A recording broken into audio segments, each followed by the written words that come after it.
Сайн байцгаана уу? Би олон улсад англи хэл заах хэрэгтэй багш тогт 2 байна. Энэ бол миний English Spaniel TOEFL сувг. Энд би англи хэлийг эхнээс нь суурь тавин зааж байна. Өнөөдрөөс эхлэн өнгөрсөн цагийг үзэж эхэлнэ. To be-гээр эхэлцгээе. Төгсгөл хүртэл хамт байгаарай. Хичээл бүрийг хамгийн түрүүнд үзэхийг хүсвэл subscribe хийж all буюу бүх товчийг идэвхжүүлээрэй. Хичээлээ эхлэхийн өмнө бяцхан зар хэлье. Би англи хэлийг онлайнаар анхан болондоо төвшний хичээлүүдийг ангиар болон ганцаарчлан зааж байна. Сонирхож байгаа бол холбогдороо. Одоо хичээлээ эхлүүлье.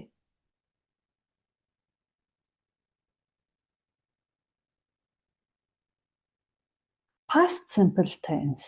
Энгийн өнгөрсөн цаг. Энэ цаг дээр цуврал олгоод хэдэн хичээл заая гэж бодож байгаа болохоор нэгдүгээрт нь to be. Өнөөдрийн хичээл дээр нэгдүгээрт to be-тэй хамт хэрэглэгдэх үгс үзье. Хоёрдугаарт энгийн өнгөрсөн цагийн хувиргал to be маань яаж хувирдгийг үзье. Гуравдугаарт дасгал дээр ажиллаад хариултаа шалгана. Одоо to be-тэй хамт хэрэглэгдэх хэд хэдэн үгс байгаа. Бүлэг болгоод үзье. People хүмүүс дээр хэрэглэдэг. Teacher багш. Student сурагч оюутан. Doctor эмч. Police officer цагдаагийн ажилтан. Cook тоогооч. Manager менежер. Хүний сэтгэл хөдлөл дээр хэрэглэдэг. Happy баяртай. Tired ядарсан. Sad гонигтай. Excited сэтгэл догдолсон. Angry ууртай. Nervous сандарсан. Насыг хэлэхдээ хэрэглэдэг age. Энэ дээр бид нэр тоогоо мэдчихэхэд агаас нь years old гэж орчин. Одоо энэ жишээг харах юм бол 10 years old 10 настай. Үргэлжлээд газрууд дээр хэрэглэдэг. At school сургууль дээр. At home гэртээ гэр орондоо. At work ажил дээр. In the hospital эмнэлэгт. In the classroom ангид. In the park парк дээр. Газруудын хувьд бол Монгол дээр ярихад тухайн тэр газарт гэж хэлэхэд англи дээр яаж хэрэглэх вэ гэдгээр at in гэдгийг одоогийн байдлаар оруулсан байна. Одоо цааш нь үргэлжлээд үзье. Weather цаг агаар. Sunny нартай. Rainy бороотой. Cloudy бүрхэг. Snowy цастай, цасархаг. Windy салхитай. Foggy манантай.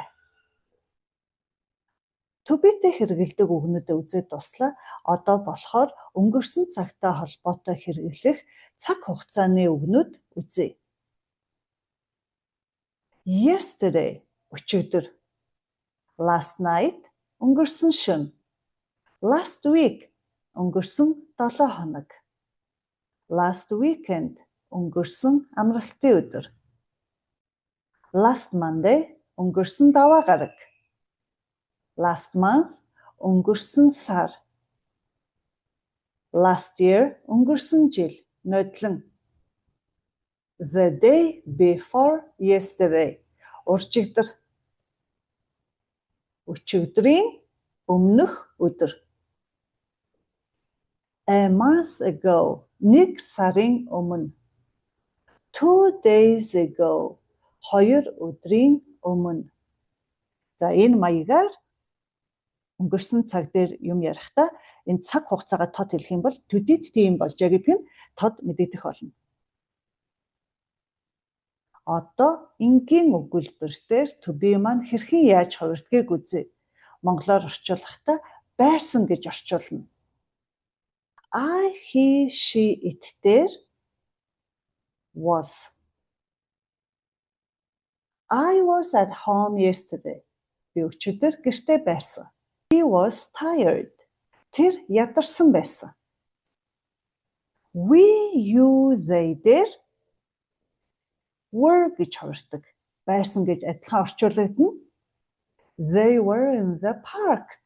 Тэд нар паркт байсан. It was sunny in the morning. Өглөө нартлаг байсан. Нартай байсан.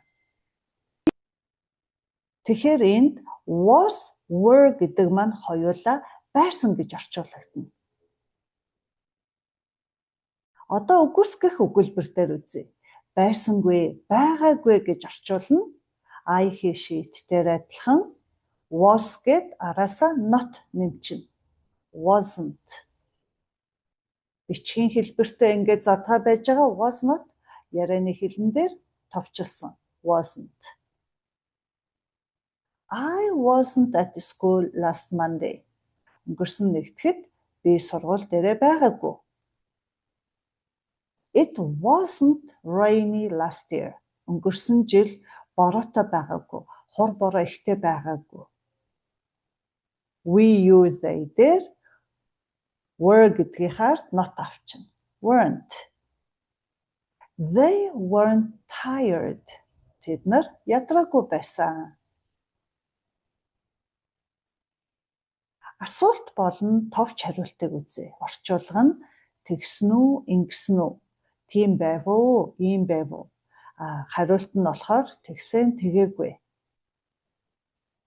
За, асуултан дээр болвол was, were-гээр төрүүлж асууна. Was дээр I, he, she тэ хэрэглэнэ. Were гэдэг дээр we, you, they. Ингээд асуулт маань үүсэж байгаа. Асуулт маань ингээд эхэлдэг. Жишээ үзнэ дараа нь. Хариултаа харахад yes, I was. Үгүй гэх юм бол no, I wasn't. Yes, he was. No, he wasn't. Yes, she was. No, she wasn't. Yes, it was. No, it wasn't. Yes, we were. No, we weren't. Yes, you were. No, you weren't. Yes, they were. No, they weren't. Одоо жишээ үзээд маш сайхан ойлголт авъя. Was she happy 2 days ago? Тэр 2 өдрийн өмнө баяртай байв уу? Аз жаргалтай байсан уу? Yes, she was. Тийм ээ, баяртай байсан. No, she wasn't. Үгүй, баяртай байгаагүй шүү. Were they at home last night? Тэд нар өчигдөр орой гэртээ байв уу? Yes, they were. Тэд нар байсан. No, they weren't. Байгаагүй. Was it rainy yesterday? Өчигдөр бороотой байсан уу? Yes, it was. No, it wasn't. Were you a manager last year? Чи нодлон жил менежер хийж илүү, менежер байлуу? Yes, I was. Тийм байсан. No, I wasn't. Үгүй. Одоо үдсэн сурснараа дасгал дээр ажиллаад үзье. Exercise 1. Дасгал 1. Зөв үгийг сонгоорой. Was, were гэдэг хоёрхан үг байгаа.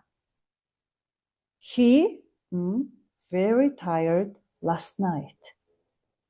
She, at school this morning. They, students last year.